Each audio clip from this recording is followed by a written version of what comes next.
Have you ever wondered why your photos don't turn out as stunning as professional shots, even when using the same camera?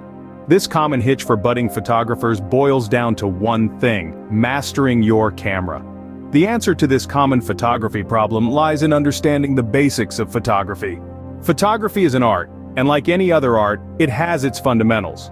Now, a common misconception that some people have is that photography is just about pointing your camera at something and pressing a button. But let's set the record straight. It's so much more than that. It's about capturing a moment, a feeling, a story, in a single frame. And to do that effectively, you need to understand the basic principles of photography. Consider the composition of your shot, the lighting, the angle.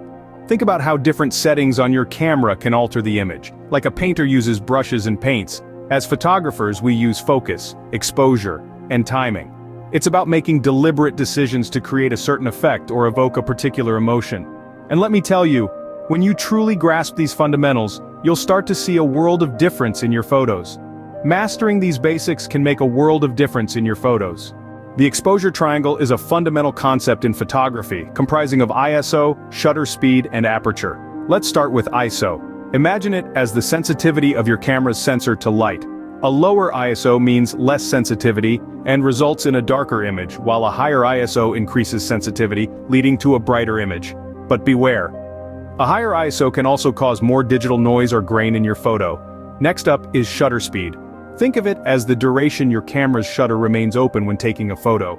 A faster shutter speed lets in less light and freezes motion, giving you crisp, sharp images of fast-moving subjects. On the other hand, a slower shutter speed allows more light in and can create motion blur, which can be used for creative effects like silky smooth waterfalls or streaks of light from moving cars. Last, but certainly not least, is aperture. Aperture is like the pupil of your camera's eye, controlling the amount of light that gets in. A wider aperture, denoted by a lower number, lets in more light and creates a shallow depth of field, making your subject stand out against a blurry background. A narrower aperture, a higher number, lets in less light and gives you a deep depth of field, keeping both your subject and the background sharply in focus. Now here's the tricky part. These three elements interact with each other. If you change one, you'll have to adjust the others to maintain a balanced exposure. For instance, if you increase the ISO to brighten your image, you might need to use a faster shutter speed or a narrower aperture to prevent it from getting too bright.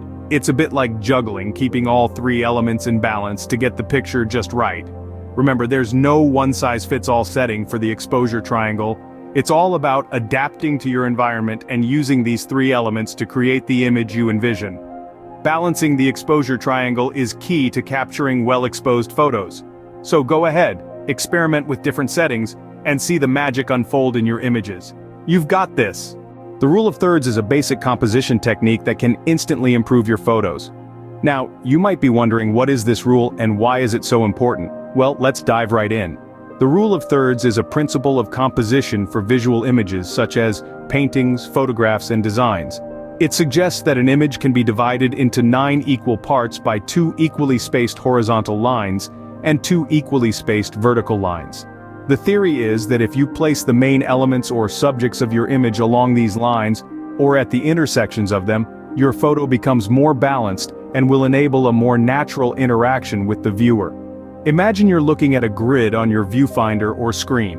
That grid divides your image into 3 horizontal sections and 3 vertical sections, hence the name, rule of thirds. When you're framing your shot, try to align the subject of your photo with the grid lines or their intersections. This could be a person's eyes in a portrait, the horizon in a landscape, or a tree in a nature shot. Why does this work? Well, it's all about how our eyes naturally move around an image. The rule of thirds works with this natural motion, leading the viewer's eyes around the image in a way that's pleasing and natural. It's a simple trick, but it can make a world of difference. Now, it's important to remember that rules are there to guide us, not to restrict us. The rule of thirds is not a hard and fast law that must be obeyed at all times. It's just a tool in your toolbox. Sometimes, breaking the rule can lead to even more interesting compositions, so don't be afraid to experiment and find what works best for your style of photography. In conclusion, the rule of thirds is one of the easiest ways to improve your photography composition. It's a simple, yet powerful tool that can add balance and interest to your photos. Whether you're shooting portraits, landscapes, or anything in between, Give the rule of thirds a try. You might be surprised at the results. Applying the rule of thirds can make your photos more interesting and visually pleasing. So, go forth, experiment and create beautiful images with this newly learned tool. Lighting plays a crucial role in photography, and the time of day can greatly influence the quality of your photos. When we talk about lighting in photography, we're not just referring to the quantity of light that's available. The quality, direction, and color of light are equally significant. It's the interplay of these elements that bring your photos to life. Let's start with quality. Soft light, which is diffused and spread out, can create a tranquil and dreamy mood. It's perfect for portraits, as it reduces harsh shadows and evenly illuminates the subject. On the other hand, hard light, which is direct and intense, can create a dramatic effect. It accentuates textures and forms, making it ideal for architectural or landscape photography. The direction of light is also crucial. Front lighting illuminates the subject directly, making it appear flat but well lit. Side lighting, however, creates depth and dimension by casting shadows. Backlighting, where light comes from behind the subject, can create a beautiful silhouette or a halo effect around the subject. Now, let's talk about the role of time in all this. The color and angle of natural light change throughout the day, giving each moment a unique characteristic. The golden hour, which is the first hour after sunrise and the last hour before sunset, offers warm, soft light that can make your photos look magical. The blue hour, occurring before sunrise and after sunset, gives a cool, ethereal light that's great for cityscapes and landscapes. Midday light can be challenging due to its harshness and high contrast, but don't let that discourage you. It can be used to create dramatic shadows or to capture the vivid colors of a bright day. Remember, there's no such thing as bad light, just different ways to use it creatively. In photography, lighting is your palette and the time of day is your brush. By understanding these elements and experimenting with them, you can create stunning images that tell compelling stories. Understanding and manipulating light can transform your photos from ordinary to extraordinary. Like any other skill, photography requires practice. Now that we've covered the fundamentals of photography, it's time to put those theories into action. Remember, photography is an art, and like any other form of art, the more you practice, the better you become. It's not just about understanding the theory, but also about applying it. So, how do you practice effectively? Start by setting aside time each day to take pictures. It doesn't have to be a long session, even 15 minutes can make a difference. Use this time to experiment with different settings on your camera and don't be afraid to make mistakes. In fact, mistakes are often the best way to learn.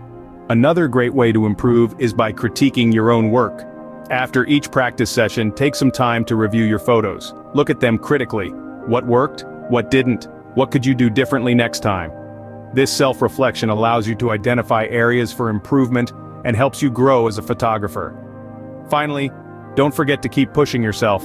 Try new techniques, experiment with different lighting conditions, or perhaps challenge yourself to capture a particular subject or theme. The key is to keep things interesting and enjoyable, because when you love what you're doing, you're more likely to stick with it.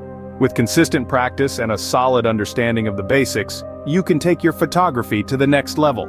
Let's recap what we have learned today. We started by addressing the big question, and we realized that photography is more than just point and shoot.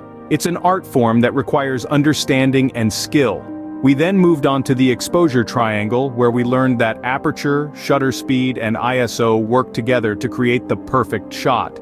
We discovered that by manipulating these three elements, we can control how much light enters the camera and how it affects the final image.